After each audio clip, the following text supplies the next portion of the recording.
Alors, on va commencer par prendre vos problèmes de santé, vos symptômes. Ce que vous voyez à l'écran, c'est une mise en scène où je suis une patiente fictive parce qu'on a fait l'essai d'aller prendre un rendez-vous au GMF du Cap à Trois-Rivières qui utilise depuis 2 ans le logiciel Navigue. Un logiciel d'intelligence artificielle qui aide à la prise de rendez-vous parce qu'à partir du 1er avril prochain, tous les GMF du Québec vont intégrer cette intelligence artificielle de façon progressive. Sa date de naissance. Ce que ça veut dire concrètement, c'est que vous ne serez plus diagnostiqué par une infirmière ou un médecin avant d'être redirigé vers un autre professionnel de la santé. C'est l'outil d'intelligence artificielle qui va d'abord prendre une première décision. La secrétaire m'a posé 14 questions sur mon âge, mon sexe, ma prise de médicaments, mon diabète, mon système immunitaire. Au bout de 3 minutes, on m'a dit d'aller voir un pharmacien. Tous s'entendent pour dire que d'être redirigé comme ça, eh bien, ça permet de libérer des rendez-vous.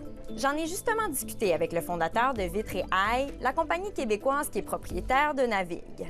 Par la simple utilisation de ce logiciel-là dans les cliniques médicales, il y a environ 13 plus de patients qui sont en mesure d'être vus par la clinique sans ajout d'effectifs. Donc, on n'ajoute pas d'infirmières, on n'ajoute pas de médecins. Pour le président des médecins omnipraticiens de la Mauricie, le Dr Martin, Navigue, c'est un gain. Mais il y a également des limites. Le Navigue, il peut ne pas identifier une problématique si le patient ne lui dit pas. Et cette problématique-là peut faire en sorte qu'un patient peut être mal orienté. Le docteur Martin explique qu'il arrive fréquemment qu'un patient explique une chose et son contraire. Et s'il arrivait une erreur médicale, à qui reviendrait la faute? Au gouvernement, à la compagnie ou encore à la clinique? Pour le moment, nous sommes responsables comme clinique d'avoir utilisé cet outil-là et d'avoir mal aiguillé le patient. Et ce, même si le patient n'a vu ni médecin ni infirmière. Et ça, c'est dénoncé par le docteur Martin qui dit devoir négocier avec le gouvernement du Québec sur cette question. Si on ne crée pas des ouvertures vers d'autres professionnels, Navigue, il va toujours envoyer au médecin. Donc, oui, Navigue nous a aidés, mais parce que nous avons mis à l'intérieur de la clinique une organisation qui permet d'orienter le patient vers d'autres professionnels. Ça ne se fait pas tout seul. Parce que Navigue ne renvoie pas à des professionnels du secteur du privé. Et lorsqu'on parle d'organisation, le docteur Martin fait référence au système de téléphonie qu'il a dû mettre en place afin d'avoir des files d'attente, le temps que chaque patient réponde à chacune des questions posées par Navigue pour les rediriger.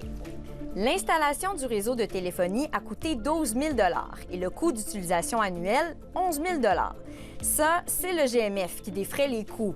Et pour ce qui est de Navigue, l'installation dans une clinique coûte 10 000 et coûte, selon le docteur Martin, 1 560 par année. Pour ce qui est de Navigue, c'est le ministère qui paie pour ça présentement. Et pour ce qui est de tous ces coûts, eh bien, ça inquiète afin de savoir s'il n'y aurait pas d'autres dépassements de coûts dans ce qui concerne l'informatique à Santé Québec. Ce qu'il faut retenir, selon le Dr Martin, c'est qu'il ne faut pas s'inquiéter de voir ce nouveau logiciel apparaître, mais qu'il faut se questionner sur l'éthique et les enjeux financiers qui y sont liés.